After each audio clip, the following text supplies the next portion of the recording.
시사 포커스 박윤경입니다. 애청자 여러분 안녕하십니까? 7월 11일 목요일 시사 포커스 박윤경입니다. 속초 칠성 조선소를 활용한 카누 제작소와 홍천의 제철 농산물을 이용한 발효빵 등 우리 지역색이 강한 상품들이 전국에서 각광을 받고 있습니다. 이런 동네 기업을 지원해 전국형 기업으로 성장시킨 데에는 강원 창조경제혁신센터의 역할이 컸는데요. 이번 주 목요 초대석에선 고향으로 돌아온 청년들의 창업을 지원하고 육성하고 있는 강원 창조경제혁신센터 한종호 센터장을 스튜디오에 모시고 이야기 나눠보겠습니다. 광고 듣고 잠시 후 돌아오겠습니다. 네, 홍천의 제철 농산물을 이용한 발효빵과 정선 탄광촌의 특성인 해발 650m를 브랜드로 한 음료 등 우리 지역색이 아주 강한 상품들이 전국에서 각광받고 있습니다. 이런 동네 기업 70여 개를 지원해 로컬 크리에이터로 성장시킨 데에는 강원 창조경제혁신센터의 역할도 컸는데요. 이번 주 목요 초대석에선 우리 지역의 동네 기업을 전국형 성장기업으로 성장시키는 데 일조를 하고 있는 강원 창조경제혁신센터 한종호 센터장을 스튜디오에 모셨습니다. 안녕하세요, 센터장님. 네, 안녕하세요. 한종호입니다. 반갑습니다. 네, 반갑습니다. 오랜만에 뵙습니다. 두 번째 스튜디오 출연이시죠? 네, 제가 2015년에 춘천에 그 창조경제혁신센터 일을 하기 위해서 왔을 때 네. 아마 그 무렵에 처음 인터뷰를 했던 것 같습니다. 맞습니다. 기억 못하실 줄 알았는데. 잘 기억하고 있습니다. 자, 오랜만에 모신 만큼 계시는 강원 창조경제혁신센터는 어떤 기관인지 다시 한번 좀 소개를 해주실까요? 네, 뭐 한 줄 요약을 한다면 창업지원기관? 창업지원기관. 네, 그렇게 말할 수 있을 겁니다. 네. 근데 사실 중앙정부나 지자체의 그 창업을 지원하는 기관 혹은 뭐 기업을 지원하는 기관들은 아주 많이 있지요. 네. 근데 이제 저희들이 다른 데하고 좀 다른 점 혹은 존재 이유는 그러니까 저희는 아주 초기 단계의 네. 기업을 지원하는 역할 이라는 점이 특성이 있는 것 같아요. 그러니까 사람으로 치자면 뭐 유치원에서 초등학교 단계 정도. 근데 유치원이나 초등학교 단계에 있는 아이들은 사실 손이 많이 가잖아요. 네. 그러니까 고등학생이나 대학생 같으면 뭐 용돈만 주고 너 열심히 공부해 잘 지내라고 하면 되지만 유치원생, 초등학생은 부모들이 계속 챙기고 그렇죠. 돌봐주고 해야 되잖아요. 네. 근데 기업도 똑같아요. 그러니까 사람과 마찬가지로 기업도 아주 꼬꼬마 단계에서부터 성장해 가는 거고 특히 초기 성장 단계에서는 굉장히 주변에 어떤 도움이 많이 필요로 합니다. 네. 그래서 이제 저희 같은 경우는 아주 초기 단계의 그러니까 창업을 준비하고 있거나 이 창업을 이제 막 시작한 단계 예. 그 기업들에 대해서 그냥 이렇게 사업 지원금만 주는 게 아니라 그 돈을 어떻게 잘 쓸 수 있을지 어디 가서 뭘 사면 되는지 그리고 어떤 전문가의 조력이 필요한지 등등까지 좀 종합적으로 보육하는 그래서 이제 그 중기벤처부에서는 이런 역할을 하는 데에다가 엑셀러레이터라는 네. 어떤 전문적인 일종의 라이센스 같은 것을 주고 있는데 네. 강원도 내에서는 저희가 아마 거의 유일하게 중기부가 지정한 엑셀러레이터로 네. 활동을 하고 있습니다. 이렇게 설명을 해주시니까 이해가 쉽게 되네요. 사실 그 이름만 들어보면 창조경제혁신센터 굉장히 좀 어렵게 생각을 했었거든요. 그렇죠. 그러니까 굉장히 많은 사람들이 창조경제를 지난 정부, 박근혜 정부에서의 어떤 하나의 정책 공약 같은 걸로 그렇죠. 생각을 하는데 네. 사실은 이게 이제 90년대 말에서 2000년대 초 여기에 영국을 중심으로 한 이제 뭔가 자본주의 전체 세계 체제가 점차 이윤율이 떨어지니까 이것을 다시 이렇게 계속 성장할 수 있게 하려면 어떤 성장 모델을 도입해야 할 것인가. 네. 요즘 뭐 4차 산업혁명이라는 게 굉장히 새로운 산업 패러다임으로 유행하잖아요. 네. 그런 것처럼 2000년대 초반에는 전 세계적으로 창조경제, 영어로는 크리에이티브 이코노미라는 모델이 전 세계적으로 퍼지고 있었어요. 네. 그리고 그게 이제 2000년대 중반 들어서는 유엔이 이걸 채택을 해서 전 세계 창조경제 정책을 전파하고 지원하고 실험을 해서 네. 활용이 됐던 건데 그러니까 요즘식으로 하자면 뭐 혁신주도 성장, 소득주도 성장 이런 용어가 있잖아요. 네. 그러니까 이런 개념처럼 인간의 창의력이 주도하는 성장 와. 이런 것을 시도해보자라는 차원에서 이제 창조경제가 나온 겁니다. 예, 창의력이 주도하는 성장. 네. 이제는 알 것 같아요. 사실 오늘 센터장님을 이 자리에 모시면서 우리 담당 PD가 굉장히 센터장님의 이력에 대해서 놀라워했어요. 아, 네. 법대를 졸업하셔서 이제 정치부 기자 생활을 10여 년, 한 17년. 17년 했습니다. 굉장히 오래 하셨잖아요. 또 우리나라 최고의 포털 회사에서도 일하셨고 이런 삶의 이력과 이 창조경제혁신센터장으로서의 업무가 연관성이 좀 있나요? 결과적으로 연관성을 되게 많이 찾고 있고요. 그래요? 왜냐하면 이제 신문이라는 것은 올드 미디어잖아요. 그리고 인터넷 포털은 뉴 미디어라고 불리고 그다음 뉴 미디어를 가능케 하는 것은 이제 인터넷이라는 새로운 기술인데 흔히 이제 인터넷이 가지고 있는 어떤 가치 이것을 네 개의 C자로 영어 단어 C로 시작하는 네 개의 단어로 표현을 해요. 네. 하나가 뭐 커뮤니케이션 우리가 뭐 메신저로 주고받고 하잖아요. 네. 이렇게 사람 간의 커뮤니케이션을 하고 그다음에 뭐 인터넷에 동영상을 올린다든지 글을 올린다든지 하는 컨텐츠 네. 그다음에 물건을 사고 팔고 하는 커머스 그리고 뭐 카페 이런 데서 커뮤니티를 뭐 맘카페 같은 걸 만들잖아요. 이런 이제 커뮤니티. 네. 그러니까 이 네 개의 C자로 시작하는 단어의 영역들이 사실 인터넷이 도입된 이래 우리 개인들의 삶뿐만 아니라 국가 경제, 세계 경제 전체를 바꿔가고 있어요. 예. 그리고 그게 이제 그 결정판이 4차 산업혁명이라 할 수 있는 거고 그렇기 때문에 제가 올드미디어와 뉴미디어를 경험하면서 배우고 익혔던 것들 그러니까 인터넷이 주도한 사회 경제 환경의 변화 이런 것들을 이제 강원도에 와서 제가 창조경제혁신센터 일을 하면서 이 기술을 활용을 해서 실제 커머스의 영역이나 커뮤니티 영역 또는 뭐 컨텐츠 영역에서 청년들이 새로운 어떤 창업의 시도를 할 때 네. 실질적이고 기술적인 조언을 해주거나 사업을 기획할 수 있는데 굉장히 어떤 좋은 기반이 됐던 것 같습니다. 네. 센터장님도 아무래도 이제 젊은 친구들과의 그런 사고력이나 이런 것들을 조금 맞춰가시려면 나름 노력하시는 것도 있으실 것 같아요. 그럼요. 어떤 노력하세요? 일단 젊은 애들, 그러니까 그냥 젊다고 하기보다는 요즘에 이제 특히 그 밀레니얼 세대, 그러니까 미래의 소비 주도층이 이제 밀레니얼 세대에 대해서 연구를 많이 하잖아요. 네. 그러니까 왜냐하면 그들이 곧 이제 우리 세대, 우리 경제와 우리 사회의 미래이기 때문이고 그들이 무엇을 원하고, 그러니까 그 밀레니얼 세대의 욕망의 구조가 어떤 건지를 이해하지 않으면 네. 뭐 어떤 것도 사실 할 수가 없는 거죠. 그러니까 밀레니얼 세대들이 어떤 언어를 쓰고 어떤 노래를 좋아하고 휴식 시간에는 여가 시간을 어떻게 보내는지 네. 또 일과 노동과 사랑과 또는 주거 예. 뭐 스타일 이런 것들에 대해서 어떻게 생각하는지를 이해하지 못하면 아무것도 할 수가 없는 것 같아요. 네. 제가 이제 아이가 둘이 있는데요. 그 아이 둘과 대화도 많이 하고 그 친구들이 듣는 것, 보는 것 같이 보고 듣고 하려고 노력을 하고 그리고 무엇보다도 저희가 하는 이제 일과에서 만나는 저희 어떤 센터의 고객들이 다 대부분 밀레니얼 세대들이기 때문에 네. 함께 사업 이야기를 하고 함께 고민을 나누고 그다음에 솔루션을 찾아보고 하는 과정에서 저도 그 흐름을 많이 좀 따라가게 잡을 수 있게 되는 것 같습니다. 혹시 그들만이 가지고 있는 어떤 뭐 성향 특징 같은 게 있나요? 굉장히 뚜렷한 특징들이 있는데요. 그래요? 예, 그러니까 사실 우리는 이제 저는 이제 60년대 초반 태생인데 개인보다는 국가를 우선하는 그런 그 분위기에서 성장을 했던 것 같아요. 예를 들면 뭐 국민학교 그때는 초등학교가 아니라 국민학교였죠. 네. 뭐 들어가면 제일 먼저 암기하는 게 국민교육원장.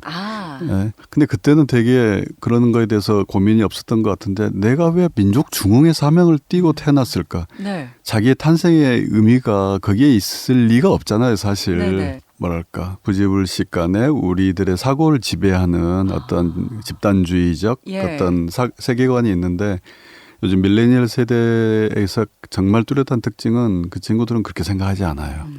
자기 중심적이고 그러니까 기성세대가 볼 때는 그게 굉장히 이기적이고 개인주의적으로 보일지 모르지만 사실은 그게 훨씬 저는 개인에 집중하고 개인에 몰입하고 자기에게 질문을 던지고 나는 누구인가라는 질문을 훨씬 우리 세대보다는 많이 던지는 세대이고 예. 그 속에서 답을 찾아가요. 그래서 요즘 뭐 워라벨이라는 일과 여가의 균형 같은 걸 추구하는 것도 그는 균형이 좋기 때문에 추구하는 게 아니라 내가 무엇 때문에 일을 하는데 그렇죠. 라는 보다 근본적인 질문을 사실은 밀레니얼 세대가 던져요. 네. 마케팅 학자들은 뭐 요즘은 취향 소비 시대라고 하는데 갑자기 밀레니얼 세대들이 자기의 취향을 앞세우기 시작한 게 아니거든요. 네. 자기에 집중하고 자기를 드러내고 자기를 표현하는 데 집중하다 보면 자연스럽게 어떤 취향 소비를 하게 되고 네. 그래서 예전에는 뭐 100명 모이는 대형 갈비집에서 회식을 해야 좀 멋진 이벤트였던 것 같지만 지금은 뭐 경리단길에 있는 테이블 2개짜리 레스토랑으로 모셔야 예. 아주 훌륭한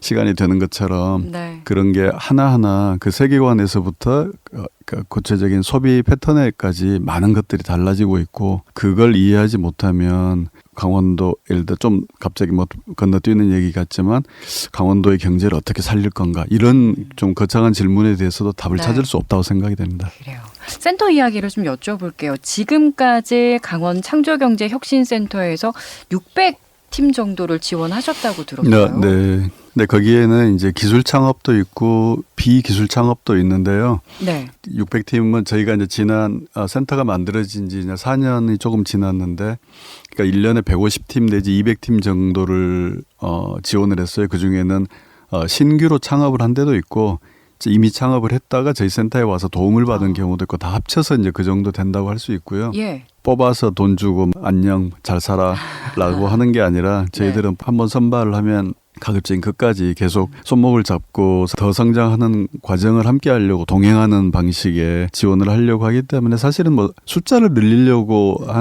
하지는 않고요. 네. 그중에서 뭔가 진짜 의미 있는 성장을 진보를 진화를 이룰 수 있는 기업을 좀 늘리려고 하는 데 집중을 하고 있습니다. 대부분의 전국에 있는 센터들이 그 기술 창업을 많이 늘려달라는 좀 그런 이제 미션이 있었어요. 기술 창업이 뭐예요?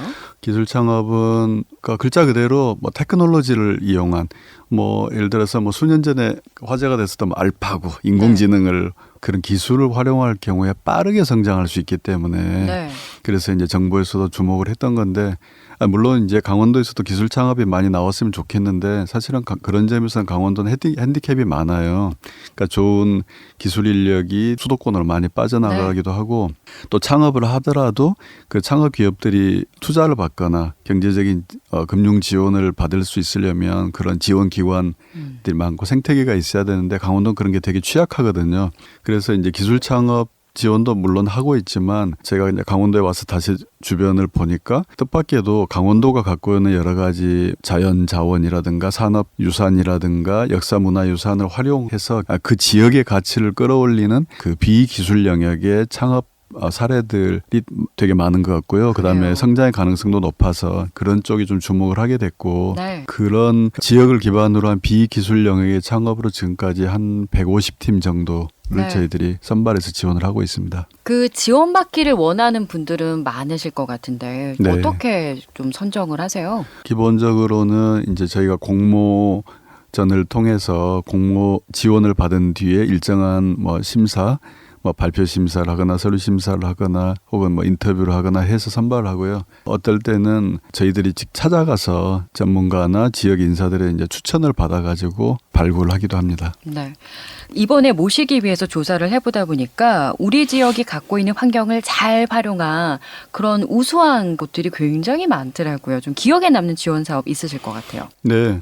그러니까 아까 말씀드렸던 것처럼 이제 강원도가 갖고 있는 여러 자연유산이나 산업유산을 활용한 것들인데요. 예를 들어 지금까지 뭐 강원도 동해안 그러면 뭐 해수욕장과 횟집 그다음에 뭐 산 그러면 산에 뭐 트레킹과 캠핑 딱 이런 어떤 굉장히 고정된 패턴으로만 활용이 됐잖아요. 네. 근데 양양에서 이제 이 서핑 샵을 클럽을 운영하는 서피비치라는 데가 있어요. 근데 여기는 그 백사장에 있는 철책선 군부대 철책선 안쪽에 그 서핑 사이트를 만들어 가지고 굉장히 특색 있는 공간을 만들어서 운영하고 특히 저녁에는 그 클럽 같은 공간을 운영을 하면서 예를 들어 코로나 맥주 아시죠?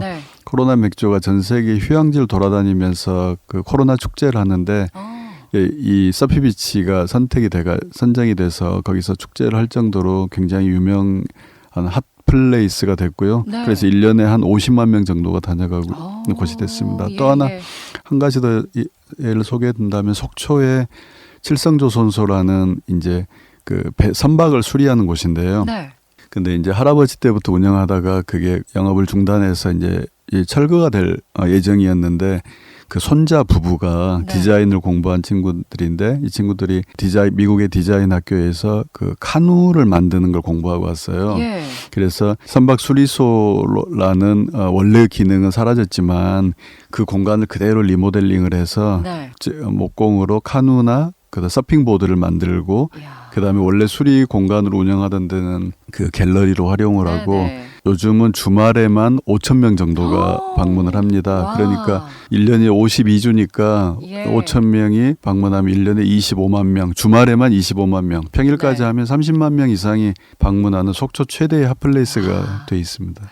태백은 그 폐광 도시잖아요. 그래서 뭔가 새로운 대체 산업을 찾기 위해서 애를 쓰고 있는데 태백 하장성 마을에 무브노드라는 코워킹 스페이스를 만든 친구가 있어요. 네. 거기 장성여고를 졸업해서 서울 봉천동에서 원룸에 살면서 게임회사를 다니다가 거기를 때려치고 고향으로 온 친구인데 예. 사람들은 아니 태백의 젊은이들이 다 앞다퉈 떠나고 있는데 누가 거기 코워킹 스페이스 일을 하겠냐고 예. 처음에는 다들 의심하고 비웃었는데 이 무브노드가 생긴 뒤에 뜻밖에도 이런 자발적인 고립 자발적인 고립을 통해서 뭔가 단기간에 집중적인 몰입과 힐링을 원하는 그런 예. 도시의 어떤 청년들이 줄을 잇는 그런 전국적인 명소가 되어 있습니다. 지금은. 예. 그래서 그 공간이 생긴 뒤로 젊은이들이 자꾸 모여들고 하니까 태백시가 이제 추진하고 있는 도시재생 사업, 탄탄마을이라든가 이런 사업에도 이제 이 무브노드가 참여하고 네. 그다음에 그 지역에 새로 갤러리가 생겼는데 그 갤러리 운영도 또 이 친구들이 맡아서 하고 이런 네. 식으로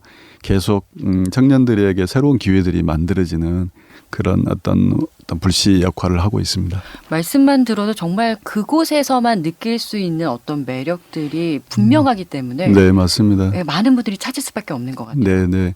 그러니까 되게 이제 강원도뿐만 아니라 사실 전국이 그런데 이제 대부분의 지자체들이 지역 경제를 살리기 위해서 외부에서 어떤 산업을 유치하려고 그렇죠. 기업을 유치하고 그다음에 요즘 뜨는 뭔가 트렌디한 큰 산업을 예. 시작해 보려고 무진장 애를 쓰지만 대부분 실패를 하거든요. 왜냐하면 그 산업이 그 지역에 뿌리를 내리기 위해서는 그런 산업에 필요한 인재도 있어야 되고 그 인재들이 쉴 곳도 필요하고 네. 그 사람들이 일만 하나요? 이렇게 쉴 때는 들러보고 싶은 수제 맥주집도 있어야 되고 네. 그러니까 도시 전체가 매력적인 도시가 되지 않으면 네네. 어떤 산업도 사실은 뿌리를 낼 수가 없는 거죠. 그렇죠. 그러니까 이 선후가 바뀌어 있는 것 같아요. 그러니까 네. 저는 이제 이런 지역에 저희들이 로컬 크리에이터라고 부르는 그런 약간 창의적인 지역 기반의 창업자들이 많아지고 네. 근데 이런 친구들이 하는 게 그냥 단순 치킨집 만들고 식당 여는 게 아니라 요즘 밀레니얼 세대들에게 어필하는 그런 비즈니스 모델들 그런 공간들을 만들거든요. 네. 그러니까 그런 친구들에게 많은 기회를 주고 도시가 매력적인 도시가 되고 그러면은 기업들은 그 매력적인 도시에 좋은 젊은이들이 모여들기 때문에 네. 거기서 좋은 친구들 채용할 수도 있고 혹은 자기 서울에 있던 기업을 가지고 왔을 때 그 직원들이 이탈하지 않고 그래서 기업들이 그 지역으로 이렇게 이제 찾아오게 될 수 있고 그래서 지역 경제도 활성화될 수 있다. 그런 시나리오로 우리 지역 경제 전략을 짜야 된다고 저는 생각을 합니다. 지금 그 말씀을 들으니까요. 강원도가 특히 젊은 친구들이 많이 이제 다른 지역으로 빠져나가잖아요. 네, 네. 그 원인이 지금 말씀하신 그 부분이 될 수 있겠다라는 맞습니다. 생각도 드네요. 저는 젊은이들에게 원하는 것을 할 수 있는 기회를 주기보다는 자꾸 지자체에서는 톱다운으로 뭔가 큰 산업을 만들고 그에 필요한 인재들을 외부에서 데려오려고 하죠. 네. 그러니까 젊은이들은 뭔가 할 게 없으니까 도시로 떠나는 것이고요. 그러니까 저는 근데 그걸 나쁘게 볼 이유가 없다고 생각해요. 그러니까 젊은이들이 지역에만 박혀 있는 게 아니라 도시나 대도시로 혹은 해외로 나가서 넓은 세상을 보고 많은 걸 공부하고 와서 네. 그다음에 자기 고향에 와서 새로운 걸 시도하면 된다고 보거든요. 네. 제가 그동안에 저희 센터에서 함께 일한 한 100여 팀의 어떤 창의적인 창업자들의 대부분이 이런 유턴족이에요. 왜냐하면 자기 고향에만 계속 있으면 자기 지역이 갖고 있는 어떤 진짜 모르죠. 가치를 몰라요. 네. 제가 전라남도 순천 출신인데요. 순천만 습지에 굉장히 지금 많은 사람들이 찾아오는데 저는 어렸을 때 거기서 뛰어놀던 곳인데 네. 아니 거기에 왜 사람들이 왜 가지? 보통 그렇죠. 네, 근데 제가 성장해서 다시 제 고향을 찾아가 봤더니 너무나 아름다운 네. 천년 습지가 있는 거예요. 그러니까 이런 식으로 저는 지역의 청년들이 도시로 떠나는 것을 무조건 나쁘게만 볼 게 아니라 그 친구들이 다시 돌아올 이유를 만들어 주는데 초점을 둬야 한다고 생각합니다. 예. 정말 그 생각을 많이 못 해본 것 같아요. 젊은 친구들이라면 그냥 다 대도시로 떠나고 싶어 한다라고만 생각을 했지. 네, 그렇죠. 고향으로 다시 돌아올 수 있을 거란 생각은 안 해봤네요. 그리고 많은 젊은이들이 고향으로 돌아오고 싶어 해요, 실제로요. 그래요? 네. 왜냐하면 도시에 가면 굉장히 많은 좋은 것들이 있잖아요. 근데 자기가 그 안에서 경쟁력을 갖고 뭐 1등을 하기에는 정말 어려운데 거기서 자기가 자기 취향과 맞는 자기 재능과 맞는 한두 가지 아이템을 가지고 자기 고향에 가져와서 하면 훨씬 경쟁력 있는 마켓 쉐어를 가질 수가 있거든요. 네.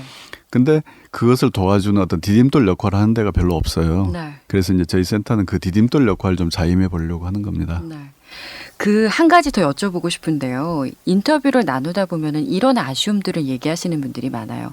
요즘 뭐 정부 차원에서도 청년들을 대상으로 한 뭐 지원 시책들이 여러 가지가 마련이 되어 있잖아요. 네. 그래서 한편에서는 노인들이나 네. 예, 고령자분들은 그런 부분에 대한 게 조금 아쉬움을 느끼시더라고요. 예. 저도 굉장히 관심 많은 부분인데요. 네. 예를 들면 우리 58년 개띠라는 말이 있잖아요. 네. 그 58년 개띠가 왜 유명하냐면 그게 이제 베이비 붐 세대 붐의 시작이거든요. 네. 그러니까 우리나라가 60세가 정년이니까 58년생들이 올해부터 이제 은퇴를 하기 시작한 거예요. 근데 그 58년 개띠가 한 60만, 70만쯤 되거든요.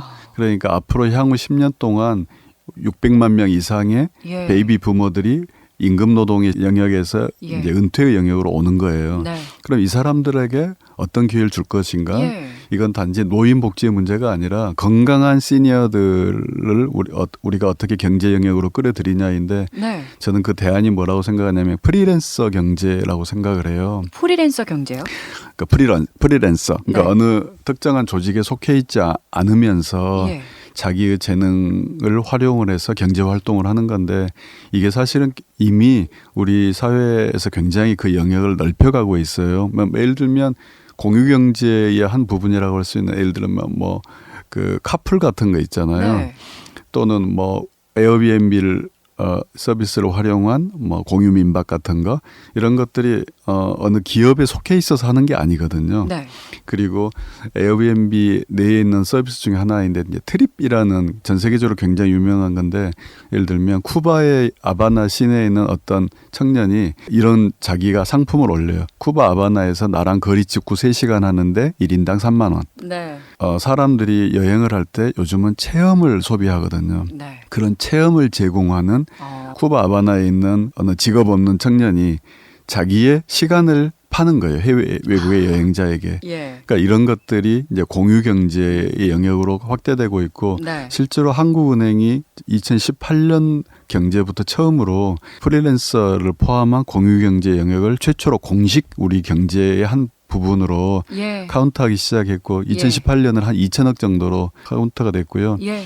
저는 그러니까 은퇴한 시니어들을 또다시 어떤 조직에 밀어넣거나 그 사람들에게 뭐 취로 사업을 주거나 하는 게 아니라 네네. 그 사람들이 갖고 있는 재능이나 경험 이런 것들을 공유경제 영역에서 혹은 네. 프리랜서 영역에서 혹은 뭐 발런티어 영역에서 활용할 수 있게 예를 들면 자기가 몇 시간을 어딘가에서 봉사하면 그것을 사이버 머니로 줘가지고 그 네. 머니로 다른 데서 화폐로 활용할 수 있게 하는 그런 가상화폐 혹은 지역화폐 실험이 이미 전 세계에서 굉장히 많이 진행이 되고 있어요. 예.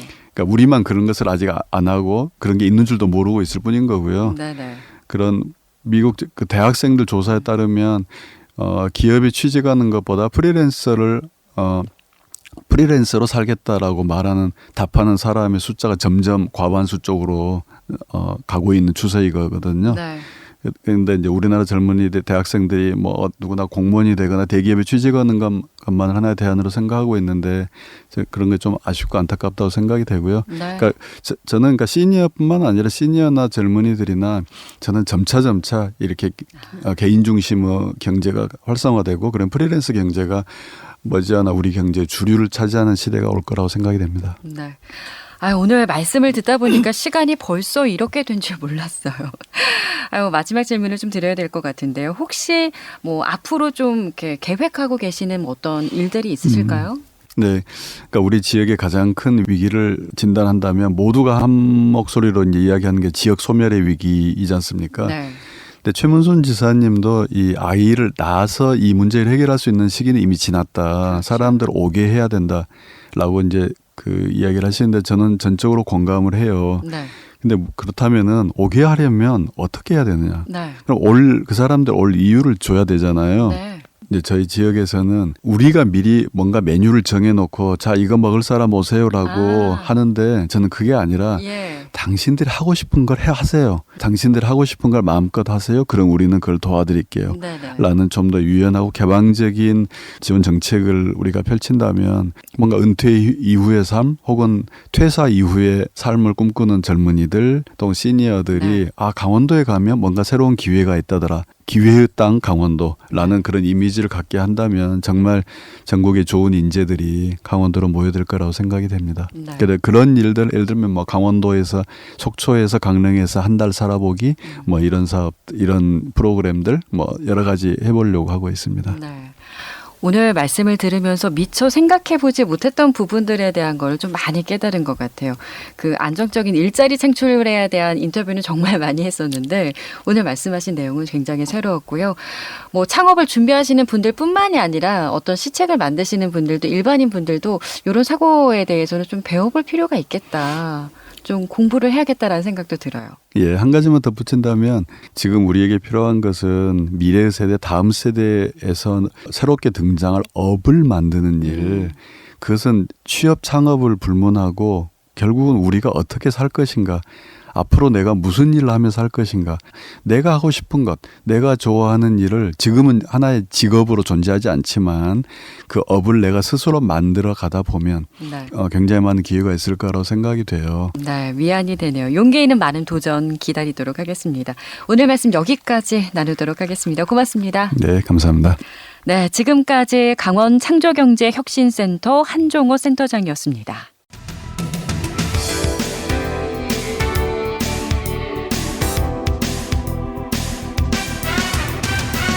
네, 시사포커스 박윤경입니다. 오늘은 목요 초대석으로 찾아뵙습니다. 저는 내일 낮 1시 30분에 다시 돌아오겠습니다. 고맙습니다.